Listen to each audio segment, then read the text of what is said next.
ओम गणेशाय नमः। ज्येष्ठ मास महात्म्य 13वां अध्याय।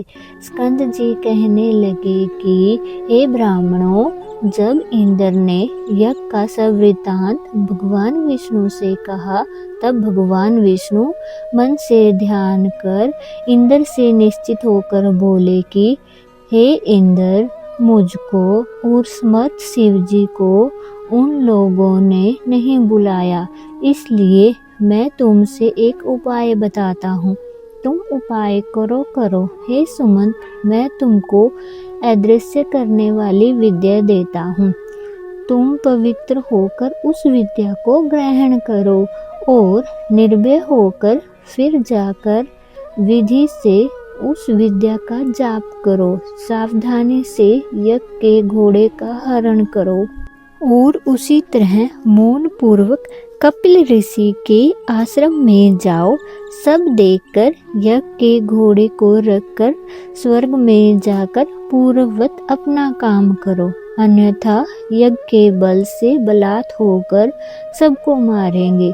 भगवान के वचन सुनकर इंद्र ने विधिवत स्नान किया और अदृश्य कारणी विद्या को ग्रहण कर प्रथम मधुसूदन भगवान को प्रणाम किया और पूछा कि भगवान कपिल मुनि कहाँ पर है। तब श्री विष्णु भगवान कहने लगे कि कलिंग देश से पूर्व की तरफ पृथ्वी के अंदर गुफा में कपिल ऋषि ने पताल के समान भंगुर बना रखा है।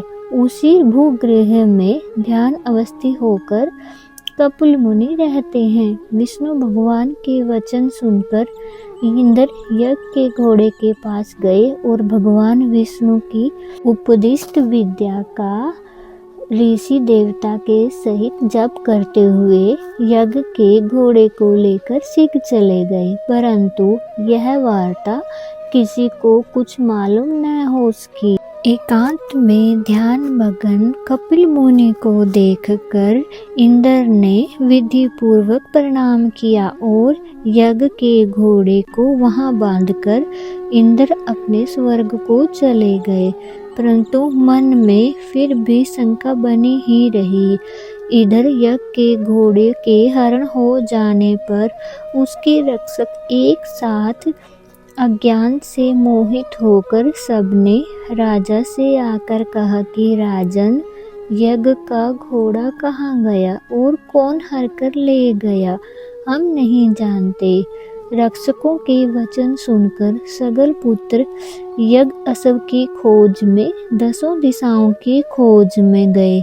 समस्त पृथ्वी तल के भाग को देखकर देवलोक देखने के लिए स्वर्ग को गए। इसके बाद नक्षत्र लोक गए और इंद्र की पुरी को गए।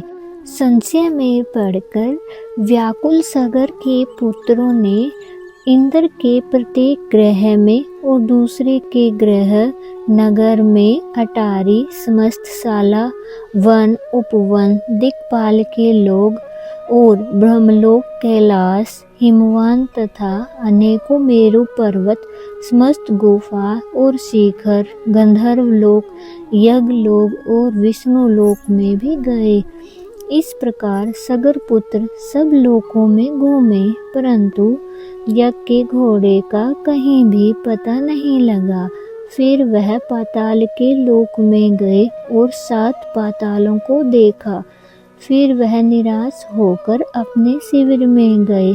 सब दुखी होकर प्राण त्यागने को तैयार हो गए और सब काल से प्रेरित होकर पृथ्वी को खोदने लगे। अकस्मात उस वीवर से मिला हुआ 100 योजन के विस्तार में इंद्रालय के समान और मनुष्य से रहित दिव्य गहरी गुफा को देखकर सब के सब उस गुफा में चले गए।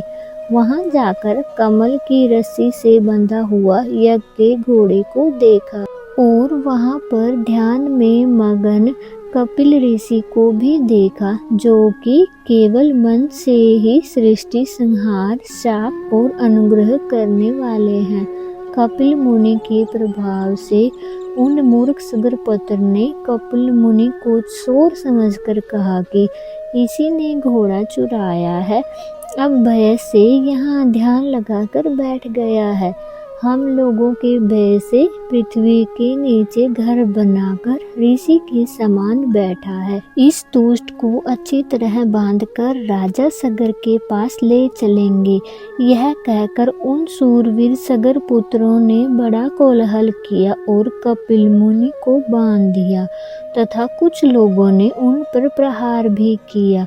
ध्यान को त्याग कर जो ही कपिल मुनि ने उनकी ओर देखा, त्यों ही वे सगर के पुत्र कपिल मुनि के नेत्राग्नि से जलकर भस्म हो गए।